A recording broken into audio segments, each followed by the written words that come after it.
Hello, I'm Dominic Hobson, co-founder of Future of Finance. My guest today is Richard Byworth, CEO of Diginex, the digital asset financial services firm, which recently listed on NASDAQ. Hello, Richard. Hi, Dominic. How are you doing today? How's lockdown in the UK? Lockdown in the UK is, we're all being very diligent about obeying it, as you can imagine. Anyway, tell me, you've been involved in this sector for some years now. How's your own thinking about A, cryptocurrency, and B, digital assets evolved since you first started getting involved in these two sectors? I think that if you take the crypto asset class, first of all, when we're talking specifically about crypto assets like Bitcoin, Ethereum, and others, effectively what we've started to see is just a big, deeper understanding of what Bitcoin offers as an investment proposition. I think more and more people are starting to understand that this is actually something extremely different than anything they've ever seen before. And sometimes it's positioned with portfolio managers as a sort of a non-correlated asset, as a way for them to just digest what it is that we're trying to express here. But really, this is a really redefining technology that is, in some aspects, similar to gold in that it is extremely scarce. But it's actually starting to win the hearts and minds of people, as certainly the younger generations, as something that could be even more useful than gold in terms of store of value. But that's Bitcoin, and Bitcoin is a sort of a very special asset, very unique to itself. I think that then when you sort of stretch out further past Ethereum, Tezos, Hashgraph, Polkadot, Cosmos, all these sorts of things, then you're really talking about smart contract based platforms, which is where you see the base layer for digital securities. And I think we have come a long way since when I first joined the industry, which was 2017.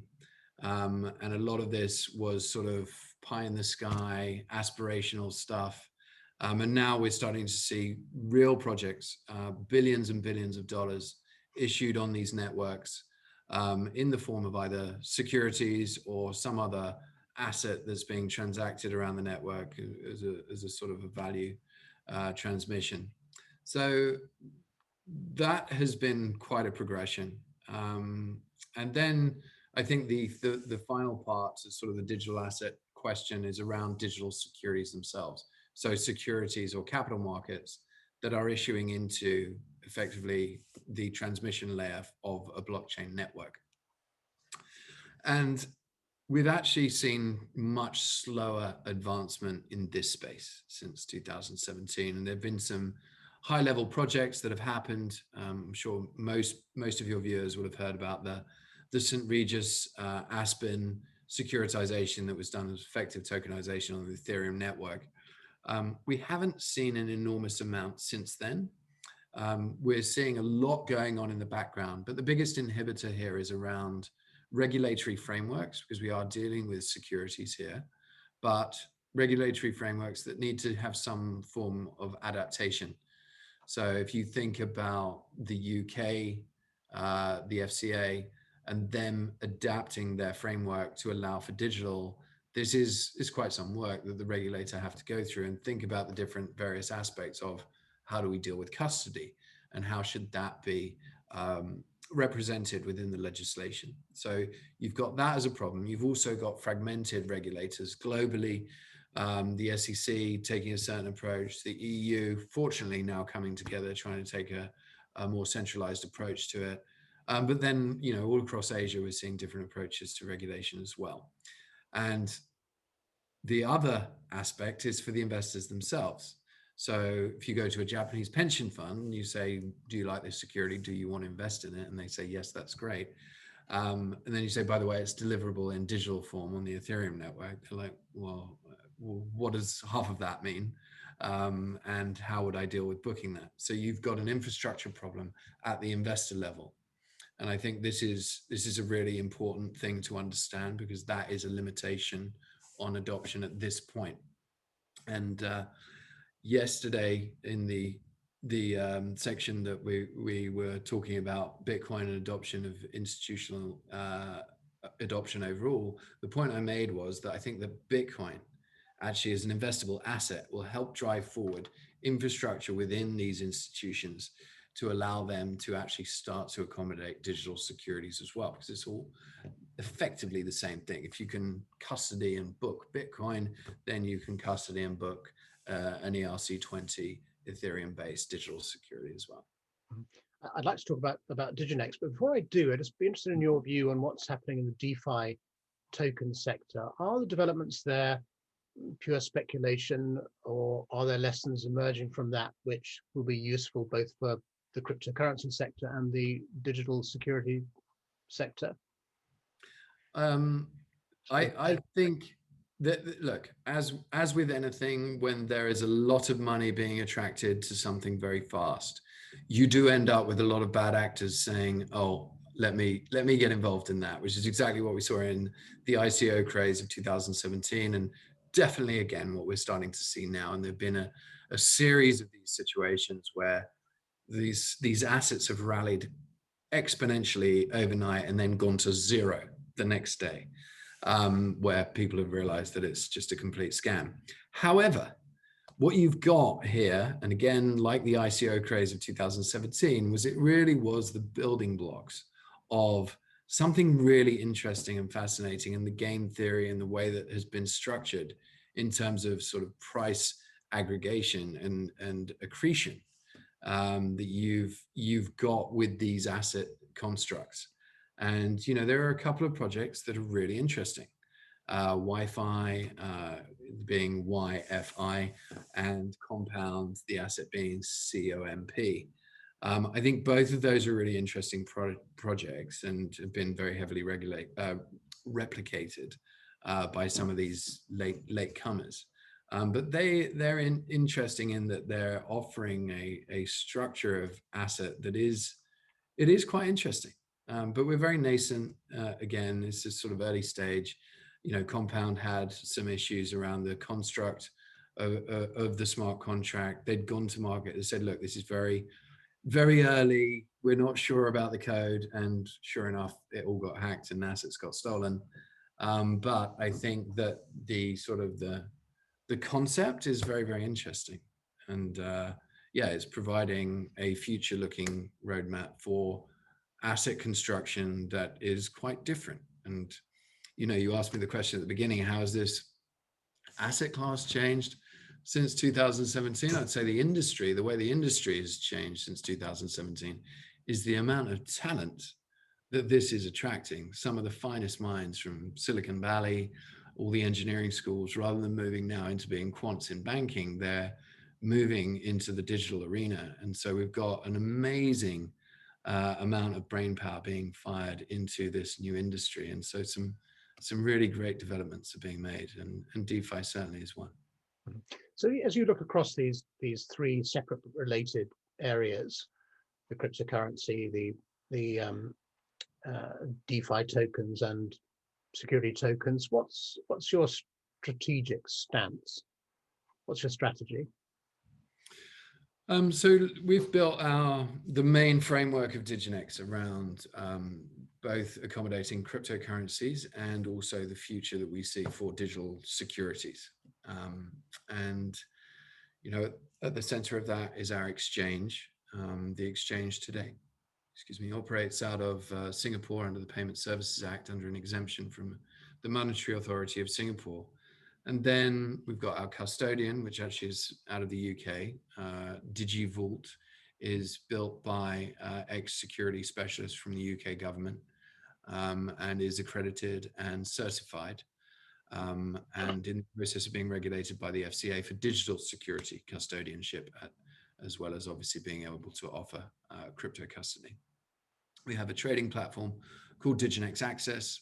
Diginex Access integrates with two of the world's largest trading technology platforms, FIS and Itiviti, and that allows users of Diginex Access trading crypto across various different platforms to actually use the operating management system and portfolio management system of those two enormous companies. So a really nice on-ramp for institutional investors starting to come into the space. We also have an asset manager. The asset manager is really, again, providing an on-ramp for institutions looking to allocate capital into this space via effectively an alpha-centric strategy, without actually having to touch the asset class itself, because as I mentioned previously, it can be difficult for some of these institutions that are quite, let's say, stuck in the ways that they're doing things to actually access a digital asset. So being able to invest in a fund product that gives you all the alpha value within the sector is obviously a really nice way to dip your toe in the water. And then finally, we have our investment bank that sits on top of everything, called EQOS Capital. EQOS Capital is effectively a securitization banker that provides advisory services, generally for holders of hard assets, looking to securitize those assets and then distribute, leveraging our security licenses in various different jurisdictions and partnerships as well. So I'm interested that you draw a distinction between the exchange and trading, and you've got these arrangements with FIS and Itiviti. Is the purpose of those to make it easier for who? For sell side firms or buy side firms to start, presumably sell side firms to start trading these assets? Is that right? You don't want them to have to reconfigure their entire trading platform in order to get into this asset class. Is that a reasonable way? The PMS effectively provides that flexibility that they already have. So you take Goldman Sachs, for example, they already use T-Bricks or FIS's Front Arena for their portfolio management systems. Right. So it's very easy for them to say, okay, look, we want to start trading crypto, and then go to Itiviti or to FIS and say, what can you offer? And they've got Diginex Access, which is fully integrated into both of those systems. But I think that, just to be clear, the differentiation between the exchange, that's our own marketplace, whereas Diginex Access is this aggregator across different marketplaces. So it will provide pricing from EQOS, it can provide pricing from Coinbase, from Kraken, from BitMEX, from Binance, whoever it might be, because the biggest problem that you have across this industry is fragmentation of liquidity. So Access is providing the fix for that. If that makes sense. Now, you also mentioned you have an investment bank within the group. The purpose of this is to structure issues onto your exchange, is it, or onto anybody's exchange? No, so these can be assets that sit directly in an investor's wallet that don't necessarily need a marketplace. So anything that we've issued today hasn't been issued onto our exchange, because our exchange is not regulated for security to be a securities marketplace at this point in time. Now, as you rightly suggest, down the road, the exchange EQOS will become the marketplace for the origination that's coming through the pipeline in EQOS Capital. So it'll be the logical marketplace. But we do partner with other marketplaces, and will plan to in the future with issuance of tokens onto those. So it's really, sorry? I asked that because these assets aren't just going to show up. Somebody has to work with the issuer and structure them and get the legals and the regulations right. And it's an old-fashioned, as you say, origination investment banking job, isn't it? Yes, we provide that full service. If someone doesn't have their own securitization advisory firm, then we will do that part as well. So we can help them with the structuring, the setting up of the SPV, the way that the legal construct works within whatever jurisdiction they wish to operate that asset from. We'll design the smart contract based on what it is that they need within that. And then we can also help them with the distribution as well. And obviously provide all of the framework for the marketplace, as well as the custodian in the future, once regulated. And is that the primary way in which you're recruiting issuers to the platform? No, issuers generally are finding themselves towards us.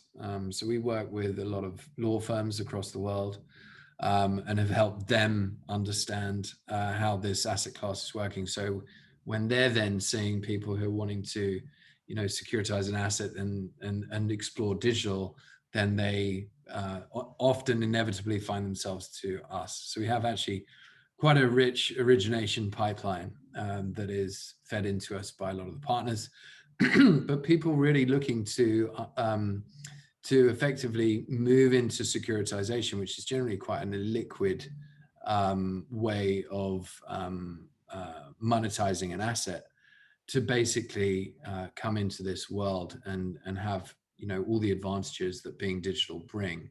So like far greater dissemination, fractionalization, and broader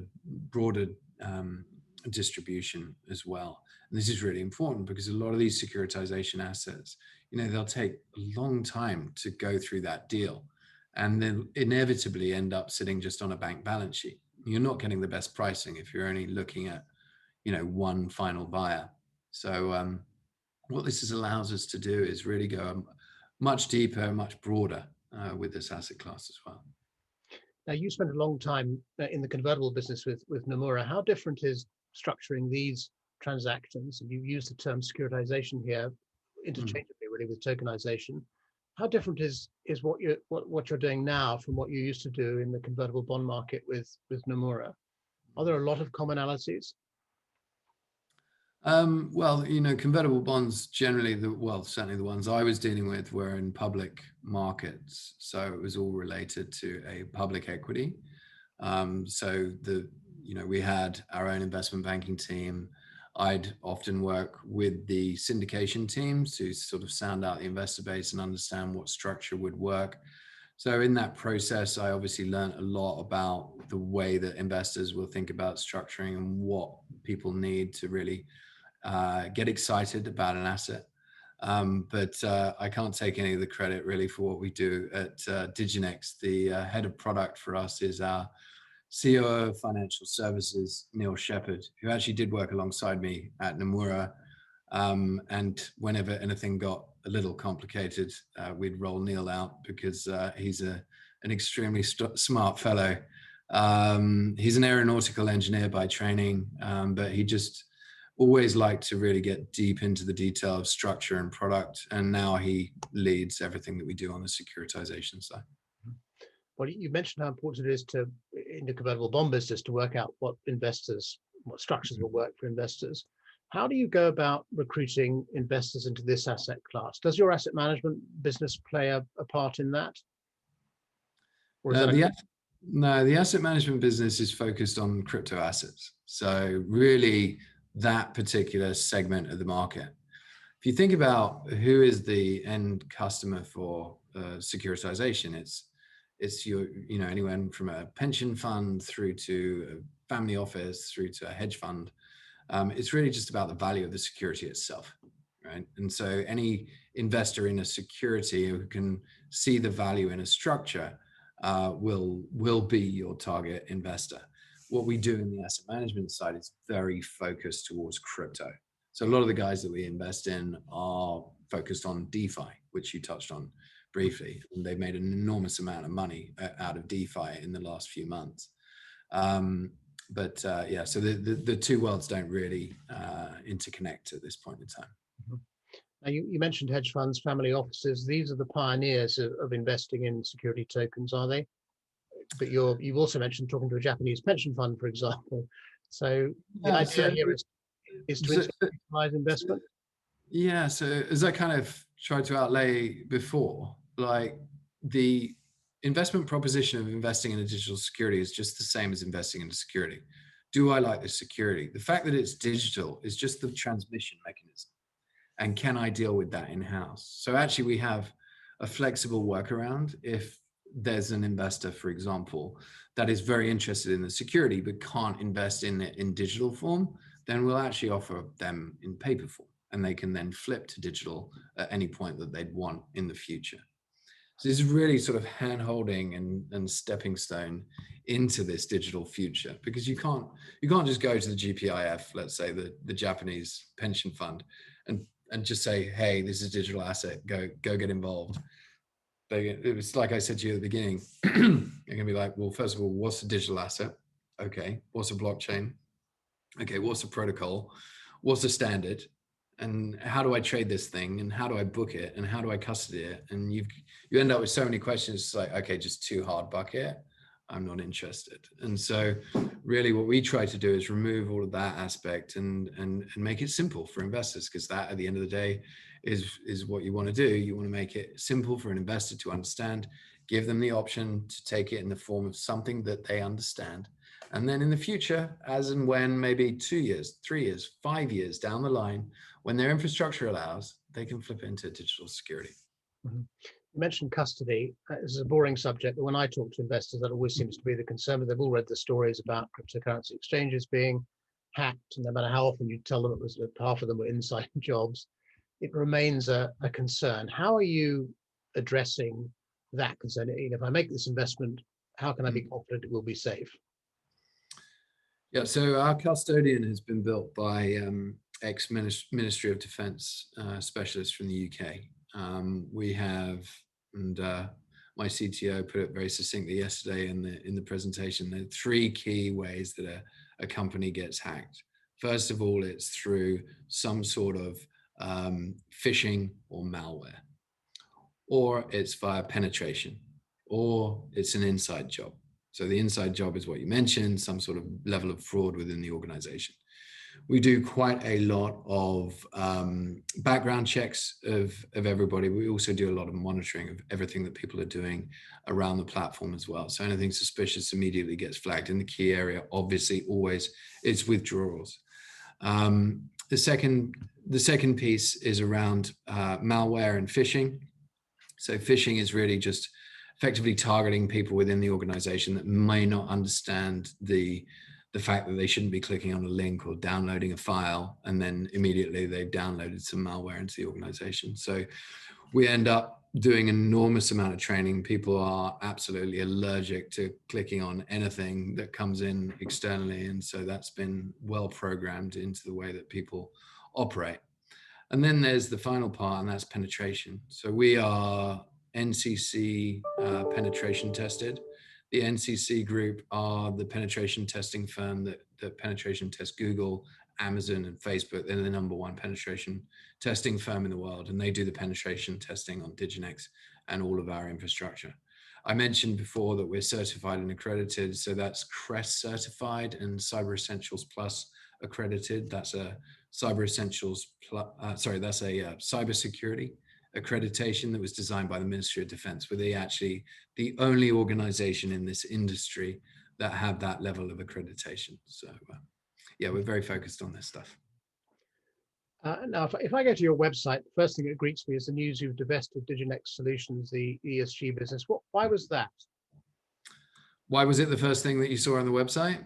No. Why did you just decide to dispose of that? Why didn't it fit into what you're doing now? Well, I mean, just to explain, the reason that it's the first thing that you see on the website is because we are NASDAQ listed now. And so we had to make the differentiation that solutions is actually no longer part of this business. And we just wanted to be really clear with people. So, we were very close to getting listed on NASDAQ. And I think, we'd been positioning the firm more and more as a financial services firm, and everything that we were doing on the solutions side was, focused on, improvement of the lives of migrant workers, working with the United Nations. And I think the problem was that it was just a bit divergent from the message and the, overall what we're doing. I mean, we're doing a lot anyway within the whole financial services structure. And we got approached by a buyer in March. And so we engaged with the buyer. The offer was quite compelling. And so we ended up doing the transaction to divest it. And it did end up fitting extremely well with the positioning of the organization overall as we prepared for the NASDAQ listing, because we did have that issue with a lot of investors. They'd be like, well, hang on a minute, you're doing this in crypto, you're doing this in digital securities, and you're somehow improving the lives of migrant workers across Southeast Asian supply chains. And I think it just all became a little bit too much. And so I think refining the picture was important.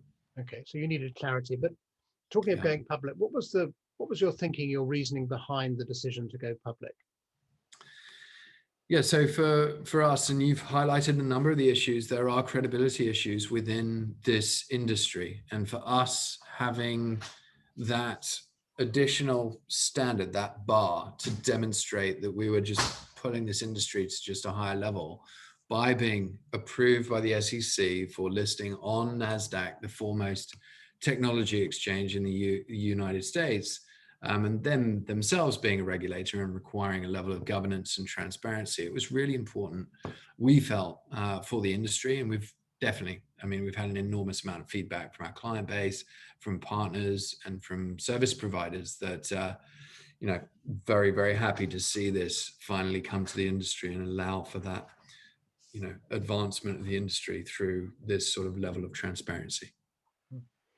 So you're becoming part, if you like, of the educational process about this industry.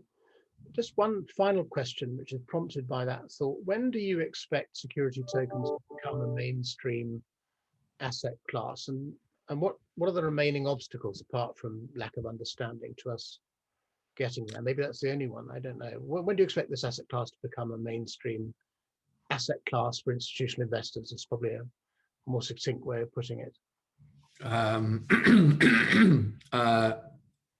On my behalf, and not an official view of the company, I think that Bitcoin is extremely close to being a required part of any portfolio at this point.